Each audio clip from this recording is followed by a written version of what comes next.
गुरु ब्रह्म महिमा अलेख शरण। नमस्कार दर्शक वृंद, आपण मानंकु आजिर राशिफल कार्यक्रम रे मु एस कुमार स्वागत जनाऊछि। प्रतिदिन निजर राशिफल जानिबा पई गुरुकृपा यूट्यूब चैनल को सब्सक्राइब करंतु और पाखरे थिबा बेल आइकन को प्रेस करी ऑल नोटिफिकेशन ऑन करी दियंतु, जहा फल रे आमे जेते बेले वीडियो अपलोड करिवो प्रथमे आपण वीडियो देखि पारिबे। आमर यही वीडियो रे आपण संपूर्ण पंचांग सहित मेष ठारू मीन पर्यंत 12 गोटी राशिर राशिफल विषय रे जानि पारिबे। वीडियो को दयाकरी शेष पर्यंत देखंतु। वीडियोटी भल लागिथिले वीडियो को लाइक करंतु एवं आपणक प्रियजन पाखु शेयर करी जणांतु। एबे आसंतु जानिबा आज दिनर संपूर्ण पंचांग विषय। आज 2025 मसीहा सेप्टेम्बर मास 8 तारिख सोमवार, दिल्ली शराब्द सन 1433 साल, स्वाधीन भारताब्द 79 वर्ष, महिमाद 198 वर्ष। उत्कल गजपति श्री श्री गजपति दिव्यसिंहदेव महाराजांकर 69 अंक। सौरस्व भाद्रव मास 23 दिन, चांद्रमते आश्विन कृष्ण पक्ष प्रतिपद तिथि रात्रि 9 घंटा 3 मिनिट पर्यंत। आजिर सूर्योदय विरजा क्षेत्र को 5 घंटा 34 मिनिट, सिंह लग्न 3 दंड 50 लिता गते उदय। आजिर सूर्यास्त विरजा क्षेत्र को 5 घंटा 51 मिनिट, कुंभ लग्न 2 दंड 51 लिता गते अस्त। आज कुंभचंद्र दिवा 2 घंटा 52 मिनिट पर्यंत। एहा परे मीन चंद्र पूर्व भाद्र नक्षत्र रात्रि 8 घंटा 38 मिनिट पर्यंत। आज जन्मित शिशुर कुंभ राशि शूद्रवर्ण नरगण दिवा 2 घंटा 52 मिनिट गते मीन राशि विप्रवर्ण नरगण। आज मृत व्यक्तिर रात्रि 8 घंटा 38 मिनिट मध्य एकपाद पुष्कर दोष और पुनश्च रात्रि 9 घंटा 3 मिनिट गते एकपाद पुष्कर दोष। निषिद्ध खाद्य आज पानी कखारु भोजन निषेध अटे। आजिर अमृत जोग प्रातरु दिवा 7 घंटा 9 मिनिट मध्य, दिवा 10 घंटा 22 मिनिट गते 12 घंटा 46 मिनिट मध्य, संध्या 6 घंटा 36 मिनिट गते रात्रि 9 घंटा 2 मिनिट मध्य एवं रात्रि 11 घंटा 26 मिनिट गते 1 घंटा 50 मिनिट मध्य। आजिर महेन्द्र जोग अपराह्न 3 घंटा 10 मिनिट गते 4 घंटा 47 मिनिट मध्य। आजिर काल बेला दिवा 7 घंटा 4 मिनिट गते 8 घंटा 38 मिनिट मध्य। आजिर बार बेला दिवा 2 घंटा 59 मिनिट गते अपराह्न 4 घंटा 33 मिनिट मध्य। आजिर काल रात्रि रात्रि 10 घंटा 1 मिनिट गते 11 घंटा 35 मिनिट मध्य। आजिर राहु काल सकाळ 7 घंटा 30 मिनिट ठारू 9 घंटा मध्य। आज दिवा 2 घंटा 52 मिनिट मध्य मिथुन राशि और मीन राशिर घात चंद्र। एहा परे धनु राशिर घात चंद्र। घात नक्षत्र नाही, घात तिथि नाही, मिथुन राशिर घात 12। प्रिय बंधुगण, एबे आसंतु जानिबा मेष ठारू मीन पर्यंत 12 गोटी राशिर राशिफल विषय रे। राशिचक्रर प्रथम राशि मेष राशि। आज मेष राशि जन्मित व्यक्ति मानक सकाशे एकादश स्थान रे चंद्र गोचर करूछंती शुभ फल मिलिब।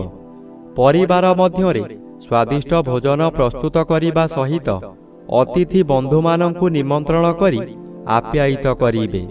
यही समय रे आपणकर व्यवसाय अति सुचारु रूप रे चलिब।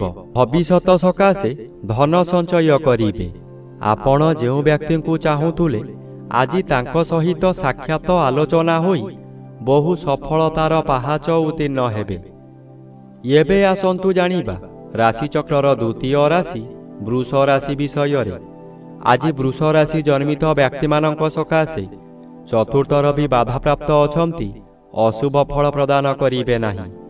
ଦଶମ ସ୍ଥାନରେ ଚନ୍ଦ୍ର ଗୋଚର କରୁଛନ୍ତି, ଶୁଭ ଫଳ ମିଳିବ। ଦଶମ ସ୍ଥାନ କର୍ମସ୍ଥାନ ହୋଇଥିବାରୁ ଆପଣ ଆଜି ବହୁ ବଡ଼ ବଡ଼ କାମକୁ ଖୁବ୍ ସହଜରେ କରିପାରିବେ। ଉଚ୍ଚ ସମ୍ମାନର ଅଧିକାରୀ ହୋଇପାରନ୍ତି। ପୂର୍ବରୁ ଯାହା ଚାହୁଁଥିଲେ ତାହା ଆଜି ପୂରଣ କରିବାରେ ସଫଳ ହେବେ। ବିଭିନ୍ନ ଦିଗରୁ ପ୍ରଶଂସାର ସମ୍ବାଦମାନ ପାଇ ଆନନ୍ଦିତ ହେବେ। ଏବେ ଆସନ୍ତୁ ଜାଣିବା ରାଶିଚକ୍ରର ତୃତୀୟ ରାଶି ମିଥୁନ ରାଶି ବିଷୟରେ।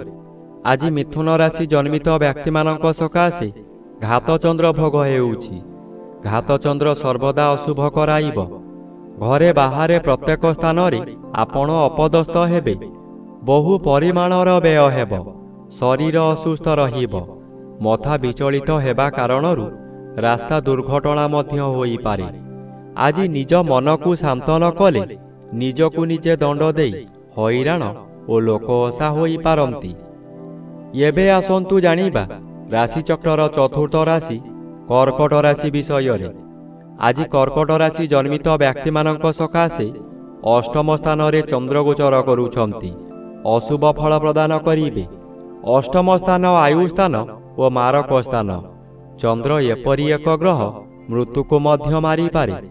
ଚନ୍ଦ୍ର ଅଷ୍ଟମରେ ଭ୍ରମଣ କରୁଥିବା ସମୟରେ ବହୁ ଦୁର୍ଘଟଣା ମଧ୍ୟ ଘଟାଇପାରେ। ତାହା ମାନସିକ ହେଉ କିମ୍ବା ଶାରୀରିକ। ନିଜକୁ ସତର୍କ ନ ରହିଲେ ନିଜ ଗୋଡ଼ରେ ନିଜେ କୁରାଢ଼ି ମାରିବା ସଦୃଶ ହେବ। ଏଣୁ ମନକୁ ଶାନ୍ତ ରଖନ୍ତୁ, ବ୍ୟବହାର ଠିକ୍ ରଖନ୍ତୁ।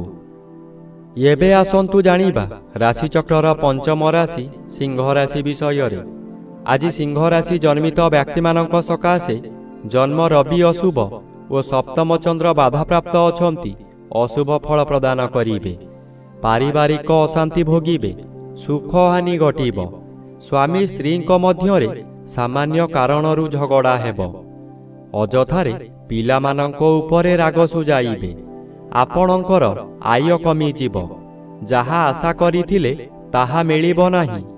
ମଥା ବିଚଳିତ ହୋଇପାରେ। ବିପରୀତ ଖବର ପାଇ ବ୍ୟଥିତ ହେବେ। ଦୂର ସମ୍ପର୍କ ବନ୍ଧୁଙ୍କ ଠାରୁ ଦୁଃଖ ଖବର ପ୍ରାପ୍ତି ହେବ। ଏବେ ଆସନ୍ତୁ ଜାଣିବା ରାଶିଚକ୍ରର ଷଷ୍ଠ ରାଶି କନ୍ୟା ରାଶି ବିଷୟରେ। ଆଜି କନ୍ୟା ରାଶି ଜନ୍ମିତ ବ୍ୟକ୍ତିମାନଙ୍କ ସକାଶେ ଷଷ୍ଠ ସ୍ଥାନରେ ଚନ୍ଦ୍ର ଗୋଚର କରୁଛନ୍ତି, ଶୁଭ ଫଳ ମିଳିବ। ଷଷ୍ଠ ଚନ୍ଦ୍ର ବଳବାନ ଚନ୍ଦ୍ର। ଆପଣଙ୍କ ପରିବାର ମଧ୍ୟରେ ଖାଲି ଆନନ୍ଦ ହିଁ ଆନନ୍ଦ ମିଳିବ। ଯେଉଁ କାମରେ ହାତ ଦେବେ ତହିଁରେ ସଫଳତା ନିଶ୍ଚୟ ପାଇବେ। ବ୍ୟବସାୟ କରୁଥିବା ବ୍ୟକ୍ତିମାନେ ବ୍ୟବସାୟରେ ଆଶାଠାରୁ ଅଧିକ ଲାଭବାନ ହେବେ। ପୂର୍ବରୁ ଆପଣ କରିଥିବା ଋଣ ଏହି ସମୟରେ ପରିଶୋଧ କରିପାରିବେ। ପାଖରେ ଅର୍ଥର ଅଭାବ ରହିବ ନାହିଁ। ଏବେ ଆସନ୍ତୁ ଜାଣିବା ରାଶିଚକ୍ରର ସପ୍ତମ ରାଶି ତୁଳା ରାଶି ବିଷୟରେ। ଆଜି ତୁଳା ରାଶି ଜନ୍ମିତ ବ୍ୟକ୍ତିମାନଙ୍କ ସକାଶେ ପଞ୍ଚମ ସ୍ଥାନରେ ଚନ୍ଦ୍ର ଗୋଚର କରୁଥିବାରୁ ଅଶୁଭ ଫଳ ପ୍ରଦାନ କରିବେ। ଆପଣଙ୍କ ମନ ଅସ୍ଥିର ରହିବ। କଥା କଥାକେ ଆପଣ ରାଗିଯିବେ। ଶରୀର ଅସୁସ୍ଥ ରହିବ। ଦୁଃଖ ଯନ୍ତ୍ରଣାରେ ଆପଣ ଜର୍ଜରିତ ହୋଇପଡ଼ିବେ। କରୁଥିବା କାର୍ଯ୍ୟରେ ବାଧା ଆସିବାରୁ ଆପଣ ହତାଶ ହୋଇପଡ଼ିବେ। ରାଗ ଶାନ୍ତ ନ କଲେ ବହୁ ଶତ୍ରୁ ସୃଷ୍ଟି ହେବେ। ପରିବାରରେ ପିଲାମାନେ ଅମାନିଆ ହୋଇଯିବେ। ଏବେ ଆସନ୍ତୁ ଜାଣିବା ରାଶିଚକ୍ରର ଅଷ୍ଟମ ରାଶି ବିଛା ରାଶି ବିଷୟରେ। ଆଜି ବିଛା ରାଶି ଜନ୍ମିତ ବ୍ୟକ୍ତିମାନଙ୍କ ସକାଶେ ଚତୁର୍ଥ ସ୍ଥାନରେ ଚନ୍ଦ୍ର ଗୋଚର କରୁଛନ୍ତି, ଅଶୁଭ ଫଳ ପ୍ରଦାନ କରିବେ। ଆପଣ କାହାରି ପ୍ରରୋଚନାରେ ପଡ଼ି ବହୁତ ସ୍ଥାନକୁ ଭ୍ରମଣ କରିବାକୁ ଯିବେ। ଆପଣଙ୍କର ସଞ୍ଚିତ ଧନମାନ ଅଯଥାରେ ଖର୍ଚ୍ଚ କରିବେ। ଚତୁର୍ଥ ଗୃହ ବିଦ୍ୟାଗୃହ ଓ ମାତୃଗୃହ ହୋଇଥିବାରୁ ବିଦ୍ୟାର୍ଥୀମାନେ ବିଦ୍ୟା ପଠନରେ ଦୁର୍ବଳ ରହିବେ। ମାତାଙ୍କର ଶରୀର ଅସୁସ୍ଥ ରହିବ। ଥଣ୍ଡା କାଶ ଆଦି ଲାଗି ରହିବ। ଆପଣଙ୍କର ଦୁଃଖ ପରେ ଦୁଃଖ ମାଡ଼ି ଆସିବ। ଏବେ ଆସନ୍ତୁ ଜାଣିବା ରାଶିଚକ୍ରର ନବମ ରାଶି ଧନୁ ରାଶି ବିଷୟରେ।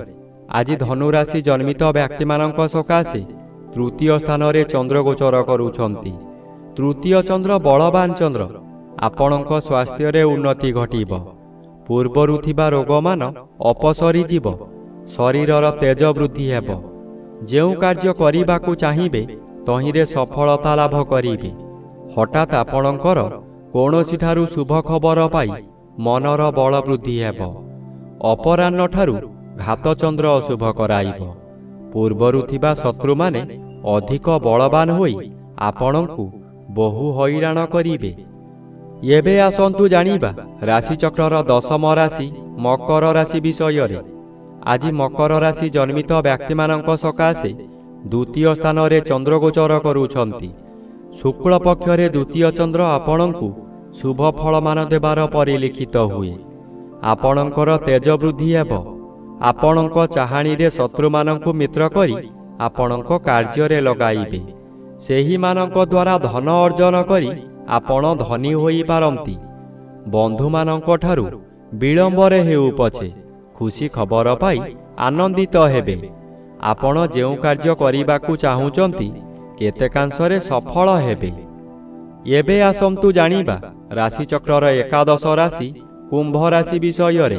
ଆଜି କୁମ୍ଭ ରାଶି ଜନ୍ମିତ ବ୍ୟକ୍ତିମାନଙ୍କ ସକାଶେ ସପ୍ତମ ରବି ଅଶୁଭ ଏବଂ ଆଜି ଶ୍ରୀଚନ୍ଦ୍ର ଭୋଗ ହେଉଥିବାରୁ ଓ ଅନ୍ୟ ଗ୍ରହ ଦ୍ୱାରା ବାଧା ପାଉଥିବାରୁ କେତେକାଂଶରେ ଅଶୁଭ ଫଳ ମିଳିବ। ମାନସିକ ସ୍ଥିତି ବିଗିଡ଼ିଯିବ। ଚନ୍ଦ୍ର ମନକାରକ ଗ୍ରହ ହୋଇଥିବାରୁ ମନରେ ସନ୍ଦେହ ଜାତ ହେବ। ରାତ୍ରି ଅନିଦ୍ରା ରହି ପ୍ରତିଶୋଧ ନିଆଁରେ ଜଳିବେ। ଚୋରି ଡକାୟତି ମଧ୍ୟ ହୋଇପାରେ। ଉପବାସରେ ରହିବେ। ପାଖରେ ଖାଦ୍ୟ ଥାଇ ମଧ୍ୟ ଖାଇପାରିବେ ନାହିଁ। ଏବେ ଆସନ୍ତୁ ଜାଣିବା ରାଶିଚକ୍ରର ଦ୍ୱାଦଶ ବା ଶେଷ ରାଶି ମୀନ ରାଶି ବିଷୟରେ। ଆଜି ମୀନ ରାଶି ଜନ୍ମିତ ବ୍ୟକ୍ତିମାନଙ୍କ ସକାଶେ ଷଷ୍ଠ ରବି ଶୁଭ ଫଳ ପ୍ରଦାନ କରିବେ। କିନ୍ତୁ ଆଜି ଘାତଚନ୍ଦ୍ର ଭୋଗ ହେଉଥିବାରୁ ସମସ୍ତ ଶୁଭ ଫଳକୁ ଖଣ୍ଡନ କରି ବହୁ ଅଶୁଭ କରାଇବ। ଆଜି ବହୁ ଅର୍ଥ ବ୍ୟୟ କରି ଆପଣ ହତାଶ ହୋଇପଡ଼ିବେ। ଆପଣ ଯାହା କରିବେ ତହିଁରେ କ୍ଷତି ସହିବେ, ଯାହାଦ୍ୱାରା ମଥା ବିଚଳିତ ହୋଇଯିବ। କାହାକୁ କ'ଣ କହିବେ ଠିକ୍ କରି କହିପାରିବେ ନାହିଁ। ଆପଣଙ୍କ କଥାଗୁଡ଼ିକ ଗୁଳି ପରି ହେବ, ଯାହାଦ୍ୱାରା ଶତ୍ରୁ ବୃଦ୍ଧି ହେବେ। ଆପଣ ଅତି ଜିଦଖୋର ହୋଇ ବହୁ କାର୍ଯ୍ୟ ନିଜର କ୍ଷତି କରିବେ ବା ନଷ୍ଟ କରିଦେବେ। ଶରୀରରେ ଆଘାତ ମଧ୍ୟ ଲାଗିପାରେ, ସତର୍କ ରୁହନ୍ତୁ।